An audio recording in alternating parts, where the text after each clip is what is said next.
So the news are finally out. I'm officially rebranding my podcast. Now, you might be wondering why. And actually, if you talk to any branding experts, the first thing that they will tell you is that it's actually not that great of an idea.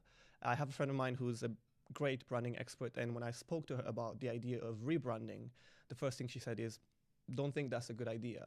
And the reasoning is because normally when you've been a while for around, there's an association that is made to the logo that you have and to the name that you have. However, when I explained to her the reasoning, she then said, you know what, fair enough. So let me explain you the reasoning.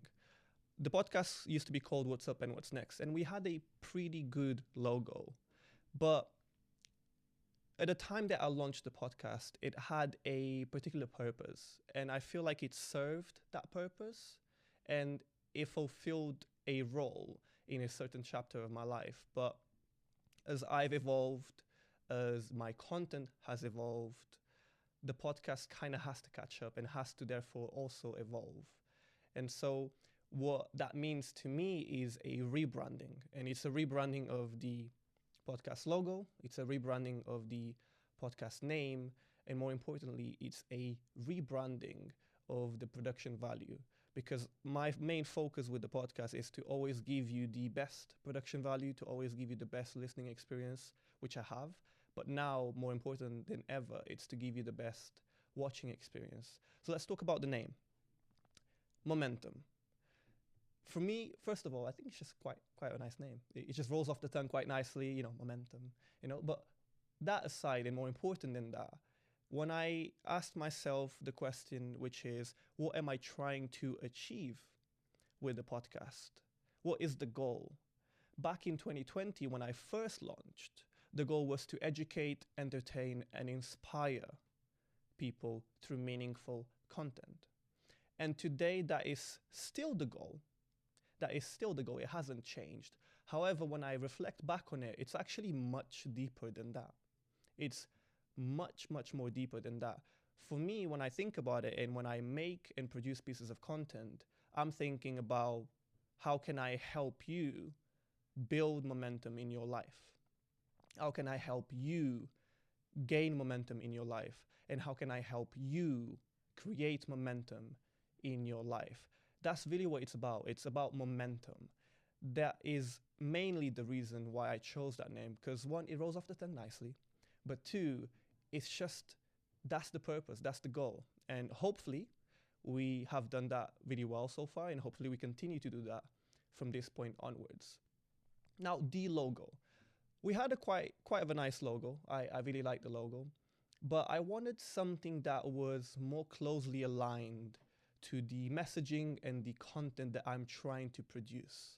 And for me, that meant maybe creating a logo that is more easily recognizable and a logo that is simple yet elegant. And I feel like we sort of nailed it down there. So I'm pretty happy with that. Let's talk about production value. With the production value of the podcast, as you know, it was an audio-only podcast up until now. Now, why have I decided to elevate it into a video podcast? There's a few reasons.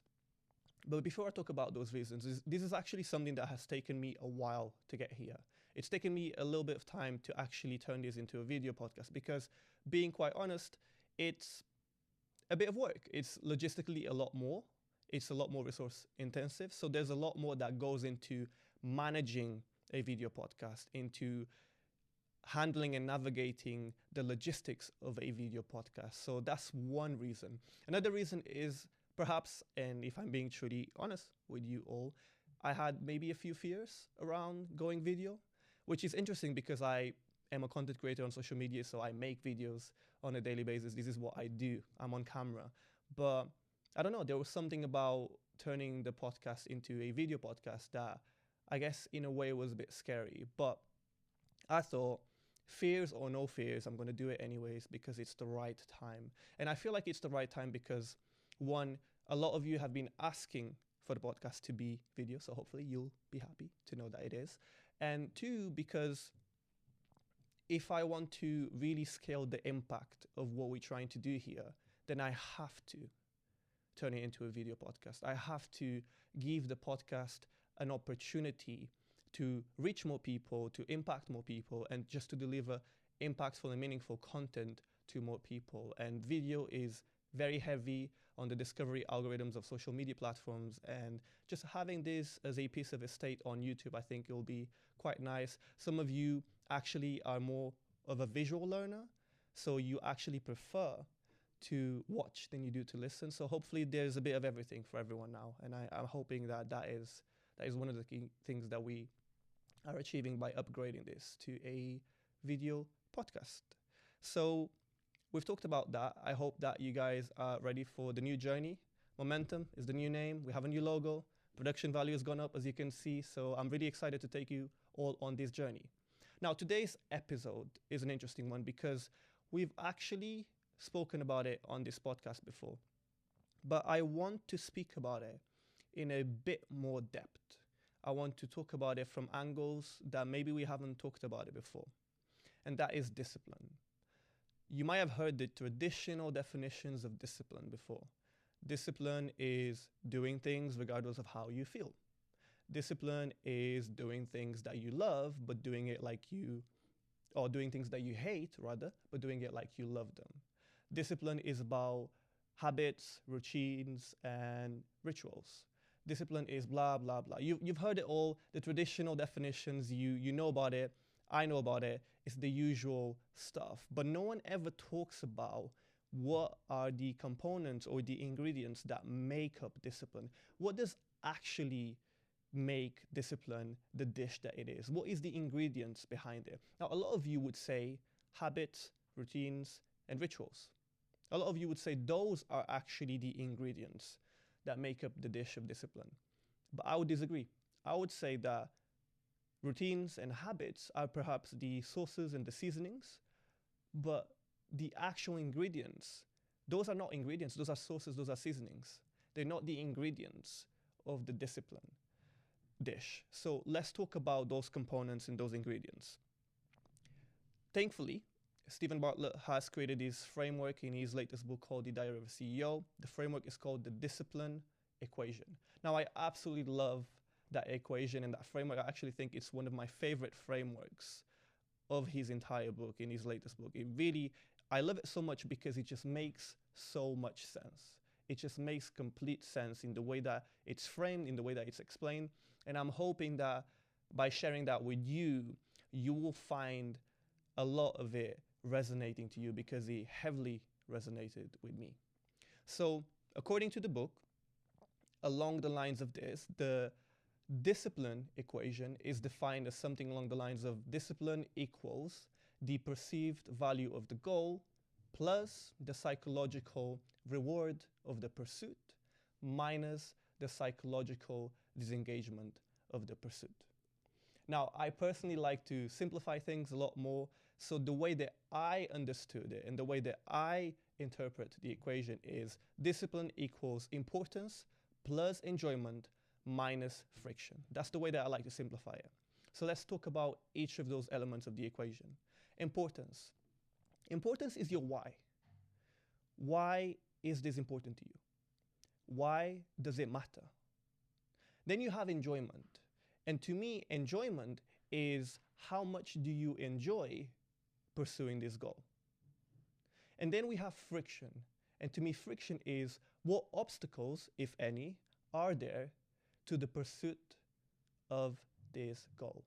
Now, I could sit here and talk about it from a theoretical perspective, but I think it'll make a lot more sense if we touch on it with relatable examples. So let me give you personal examples so that you can relate a lot more to it. And I say this because I want you to actually go away and then run this equation in examples in your life. And I'm going to do it so that you can understand it. Because once you understand this framework, then what will happen is you will be able to understand and analyze all the parts of why you are disciplined in something in your life and all the parts of why you're not so disciplined at something. And you'll also be able to understand how to become more disciplined at something that you're currently not.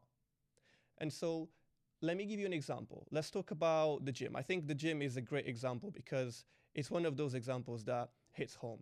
I'd like to think that I'm pretty disciplined with the gym. I'd like to think so. I'd like to to say that I've nailed down that consistency and that discipline over there when it comes to the gym.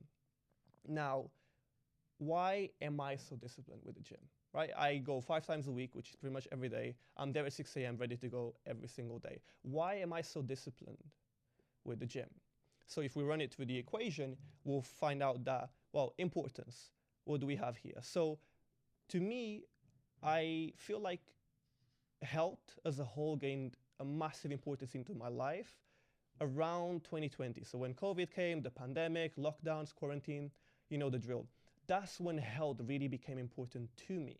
And actually, if I'm being honest, I let myself physically go a little bit during that period of time where there was lockdowns and I couldn't go to the gym and I just wasn't moving my body, I wasn't exercising enough, I wasn't eating healthy, and I kind of let myself go a little bit. And so there was a period of time there where health and fitness gained a new meaning to me and a new level of importance. And I realized how important being healthy is and how much in control we are more often than not in terms of our health. So I would say that importance is actually quite high because my why is pretty strong on why I am so committed and convinced to go to the gym. Now let's look at enjoyment. I would say, generally speaking, that I enjoy going to the gym. I would say that it's something that I do quite like. I would say that it's, the way I feel during the gym, and especially the way that I feel after the gym. I'd say I feel pretty good. I'd say I feel great. Now, are there some exercises that I don't enjoy as much? I'd argue there is. There is a few exercises that, if I'm being truly honest, I don't particularly enjoy. So I'd say on average, I enjoy it a fair amount, and maybe there's a few things about it that I don't enjoy as much. I would still say that enjoyment in this case, for me personally, is around medium high. Now let's look at friction. The only frictions that I have, if I'm being truly honest, is that I have to wake up very early in the morning, so 5 a.m., I have to wake up, and then I have to walk to the gym. I'm not driving, I'm just walking to the gym. However, if I make sure that I go to bed early enough the day before, then waking up at 5 a.m. isn't as much of a struggle. And if I look at my walk, it's currently a 15-minute walk to the gym. Now, it used to be 30 minutes at my old gym, but now it's only 15 minutes. So I would argue that it's not that bad. So I would actually say that friction is medium to low. So if we look at the equation as an overall, you'd see that the equation is overall positive. Now notice how we are not after a perfect equation, we're just after a positive one. And it's positive in this case, which means that the discipline on this habit is likely to occur, which is true. I am disciplined at it and I understand why. So when we look at an example where I'm not disciplined at, which I think is what most of you are interested in, let me think about something there. Meditation. There you go. Meditation is something that I would argue I am not disciplined at, and I want to be disciplined at it. Now, why is that? So again, let's look at the equation. Importance. I would say that I want to meditate because I know that it's healthy for me. I'd say I don't necessarily understand deeply the benefits of it into my health. And the fact that I'm not able to articulate it here on the podcast with you guys probably suggests that I'm not clear on why this is important to me. So therefore my why isn't that strong. Probably say that importance here is pretty low. Enjoyment. When I do manage to find the time and I do manage to get into that meditative zone, I'd say I actually do enjoy it. I do enjoy when I'm able to slow my mind down and just be more present, be more focused. I would say that I do feel some sort of immediate benefit in that moment. However, the part that I don't enjoy is having to stay still, having to find a comfortable position, having to focus on one thing. I feel like gets me it gets me in a state of like frenzy trying to figure this thing out, and also it takes me a while to actually really get there. So I would argue that enjoyment is medium. There's parts that I enjoy clearly, there's parts that I don't enjoy clearly. And then we have friction. Friction is an interesting one because I would say that my aim is to meditate at the end of every single day for 15 minutes. Now I'm failing at it. And I think it's because at the end of the day, I am incredibly tired and I cannot focus for the life of me. I'm just so tired, I can't focus. And so it's hard to meditate when you're in that state. And it's even harder to even want to meditate in the first place. And then 15 minutes feels like ages as well. So I'd say friction is pretty high. So overall, the equation is negative, which means the discipline of this habit is not likely to occur, which is true. It's not occurring at the moment. And so hopefully you can look at this equation and think about examples in your life where you are disciplined and examples in your life where you're not. And hopefully by using this framework, you're able to understand why and why not.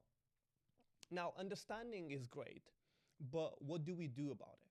And so here's the questions that I want you to be asking yourself. Importance. How do I increase the levels of importance of this goal to me? Enjoyment. How do I increase the levels of enjoyment of pursuing this goal? And friction. How do I decrease the levels of friction in the pursuit of this goal? Those are the three questions that you need to be asking yourself. So let me then apply that to my meditation example. And I'm going to do this live here on the podcast with you guys. So, importance. How do I increase the importance of this goal to me?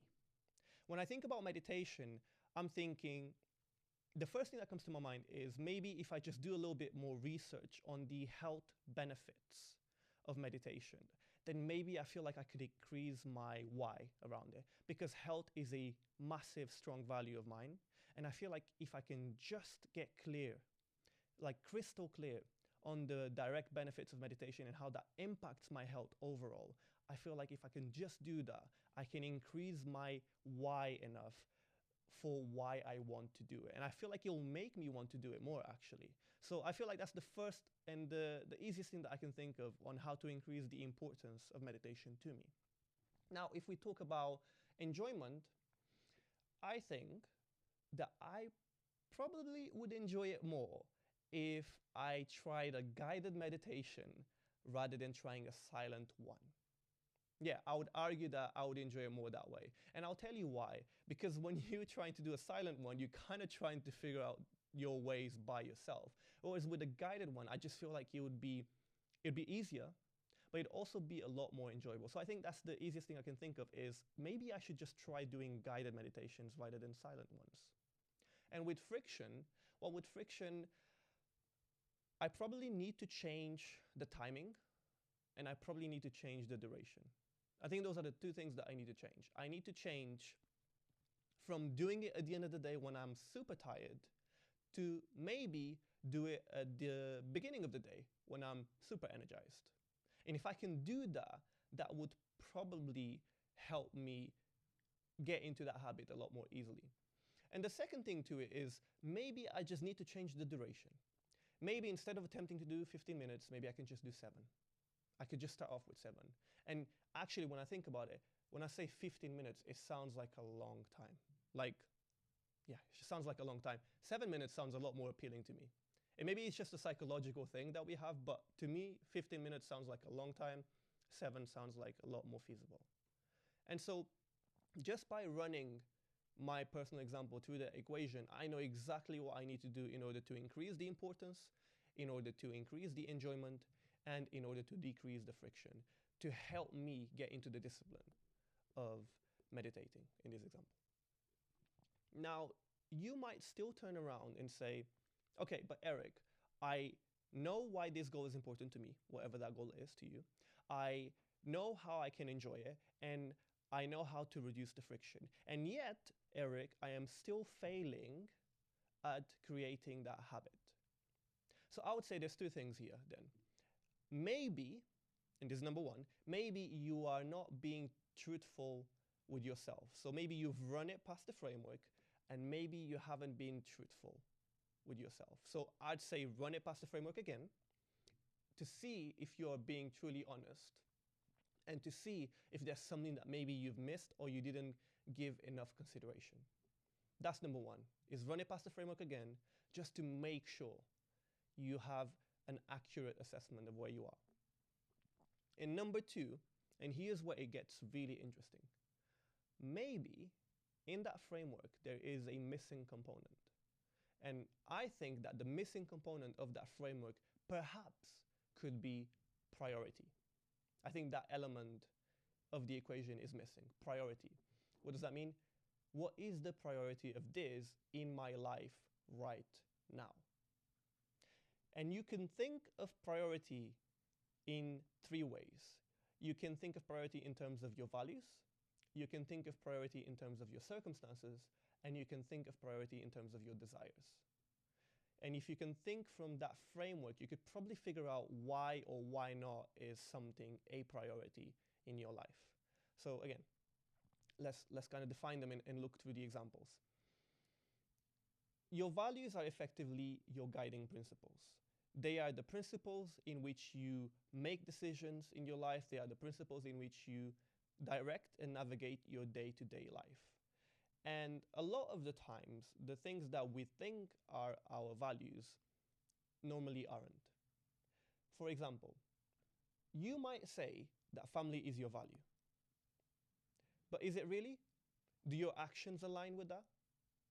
Because if you say family is your value, but then you spend zero time with family and you do not prioritize your family, then I would argue that that is not your current value. It might be an aspiring value, but it's not a current one. So you have to be truthful with yourself when you do these exercises. You have to be truthful in the conversation that you have with yourself.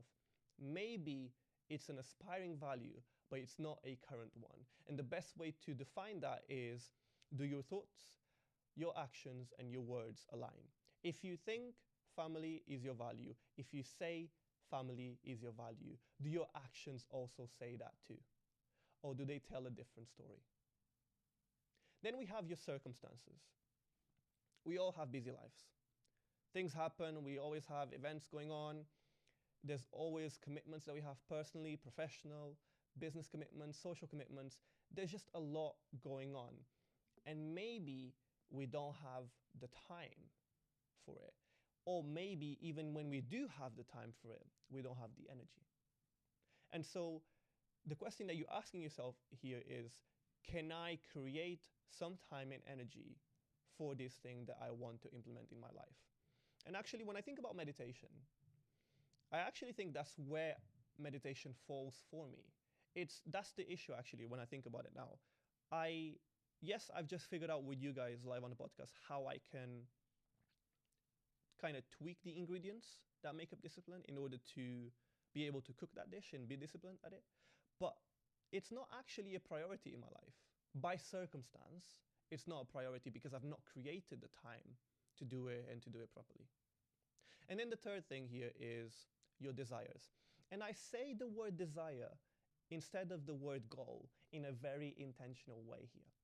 Because the fundamental question that you're asking yourself is, how bad do you want it? And I know it's a cliche thing to say, but it's the truth. How bad do you truly want it? And I feel like if you really answer that question truthfully, you'll come to two conclusions. And I'm willing to make a bet. I'm willing to bet that you don't want the things that you say you do as bad as you do. Like, I'm talking about things that you want. I'm not talking about what your friends want, what you want, not what your family wants, what you want, not what society wants, what you want. Like, what do you truly want and how bad do you truly want it? That's the question. That is really the question. And I'm willing to bet that one, you don't, and I mean you don't want the things that you say you do. And then number two, you don't want the things that you say you do as bad as you say you do. And this is for everyone, including myself. And sometimes it takes a lot of time to figure out what is it that we want and to figure out how bad we truly want it. Because if we wanted it bad enough, we would make the time, we would create the space, we would build up the energy to go and do the thing. If something's important enough for you, you go and do it. That's just as simple as it is. So to summarize, I think priority is an element here that we could potentially add to the equation. And you can look at priority through the lens of your values, through the lens of your circumstances, and through the lens of your desires. So let me summarize the equation for you. The equation is simple. Discipline equals importance plus enjoyment minus friction. And the questions that you need to be asking yourself is, how do I increase the importance of this goal to me? How do I increase the enjoyment of the pursuit of this goal to me? And how do I decrease the friction and obstacles around pursuing this goal?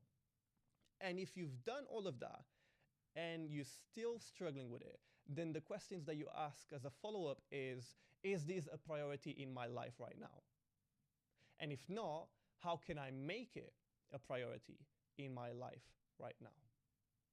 I hope that makes sense so far, and I hope you can use the framework and you can kind of run through this framework on things that you have in your life that you're not disciplined at and figure out why, and then figure out how to then address it. This is the beautiful thing. This is why I love that equation so much, because that discipline equation allows you to understand fundamentally why you're disciplined or why not, and it allows you to make the necessary tweaks for you to then become more disciplined. Because if you know what ingredients make up discipline, you can just simply cook that dish.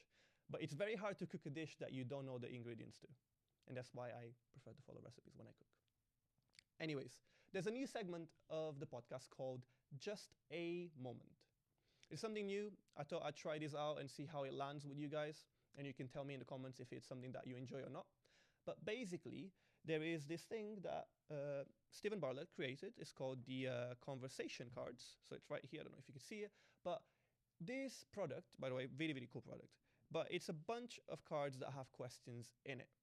And I thought, how cool would it be if I just took out a card, read out the question, and then answered it myself? And then whatever question comes out is the question that I have to answer. So I guess we'll have to see how deep we'll get depending on the question. But I thought it would be a cool thing to do. So let's go for it.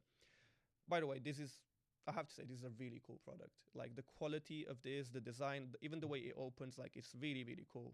Like, also, I'm not sponsored, by the way, just to clarify, but I do love the product. And Stephen, if you're watching this, then, feel free to sponsor and support your boy over here. We wouldn't mind that. Right, let's go and take a card out. So, the first one, I'm not going to complicate this. I'm just going to take out the first one. So you're seeing it first, actually. Let me read this. What is the hardest thing you've ever done in your life? And this question was asked by Liver King, and the person who ended up answering it on Stephen's podcast was James Smith. Right, what is the hardest thing you've ever done in your life? Let me think about this one.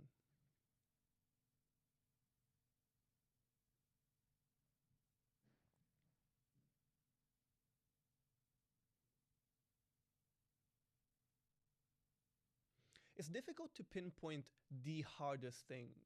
Like, I can think about a lot of hard moments, but to pinpoint one single thing that is the hardest is probably, this is one of the hardest things I have to do, is actually decide what was the hardest thing. The first thing that does come to my mind, if I'm being truly honest, is my move from from Portugal to the UK. Moving from Portugal all the way to the UK at the age of 18 all by myself was probably one of the toughest things I've had to do. You got to remember, I'm coming all the way from Portugal. I know nobody. I know absolutely nobody. And effectively what I'm trying to do is I'm trying to build a life. I'm coming over for university and I'm trying to build a better life for me and my family. And it was tough because, there's multiple reasons. Number one is, back home, no one actually believed in me and no one actually believed that it was a good idea. Truthfully, apart from my mom. shout out to mom. I love you. I appreciate you so much. Your belief is literally what has guided me to be where I am today in life. So I appreciate you and I love you so, so much, mom. But apart from my mom, literally no one else believed in me and no one else thought that it was a good idea. So that in and of itself was actually tough. The next thing that I would say is not knowing anyone prior. That is tough in and of itself. And the third thing is, whilst I was here, I actually worked 2 part-time jobs in parallel whilst doing my university degree. And throughout those 4 years of university degree, I actually rotated through 8 part-time jobs, all just so I could sustain myself. Most of the times I was working 2 jobs at the same time, and I rotated a number of 8 part-time jobs in 4 years, which is crazy. And, you know, I didn't have Christmas holidays, Easter holidays. I didn't have summer holidays. Because when the holidays came for uni, I just would increase the shifts. I would increase the hours that I was doing. I would just work more days. And when I was at uni, I used to work Fridays, Saturdays, and Sundays. Fridays, I would finish from uni at 5, and then I'd go to work at 6, and then I'd do 6 hours. Some days I would actually go in 2 hours earlier, and I'd do 8 hours. And then Saturdays and Sundays, I used to do 12-hour shifts back to back. So 12 to 12 on a Saturday, 12 to 12 on a Sunday. And then Monday to Thursday, I used to work a few hours here and there in my second part-time job at uni. And as you can imagine, it is quite hard to maintain that. I was working 30 to 35 hours a week. So that's basically almost a full-time, and that's supposed to be part-time, by the way. That's almost like full-time hours, whilst being a full-time student in uni, trying to make sure my grades are not affected and that I can get a first class, whilst trying to make sure I still enjoy my life at uni because I only get to do it once. So whilst trying to do all of this, having to manage that season of my life was pretty intense. I'd say it was pretty tough. And the best way that I can describe it to you, just so that you can maybe get a bit of a insight, is every day, and I kid you not, every day just felt like a Monday. Didn't matter what day of the week it was, to me, it just felt like a Monday. Like every day was a Monday. Like I worked every single weekend during those 4 years at university. Every single weekend, without a miss. I don't remember having a weekend. Like, to me, every day just was a Monday. That's the best way that I can put it. But it was a beautiful, in hindsight, because hindsight is a beautiful thing, it was a beautiful season of my life, and it allowed me to really grow and develop and learn a lot. And there's actually a lot of untold stories from that season of my life that maybe I'll share with you one day on this podcast, or maybe I'll share it in a book if I ever decide to write one. But yeah, I thought, thinking about it, that's probably one of the hardest things I've ever done in my life. So yeah. Oh. Well, if you want, what we could do, because I just thought about it, share with me what you think is your answer. What is the hardest thing you've ever done in your life? Drop it in the comments if you feel comfortable enough to share it, and if you wish to. Drop it in the comments. I'll read the comments. I'll reply to you all. I'm just interested. What is the hardest thing that you've ever done in your life? Thank you so much for listening and for watching today. I appreciate you so, so much. I don't take your time for granted. I take it for gratitude. So thank you. And if I could just ask from one thing for you, is that you hit the subscribe button wherever you're listening or watching, whatever platform you're on. If you could just take a couple of seconds to hit the subscribe button. If you've enjoyed this episode, if you've learned anything from this episode, then that's the one thing that I'm asking you. That will take just a couple of seconds. If you could please just hit the subscribe button, that would be very much appreciated. Thank you.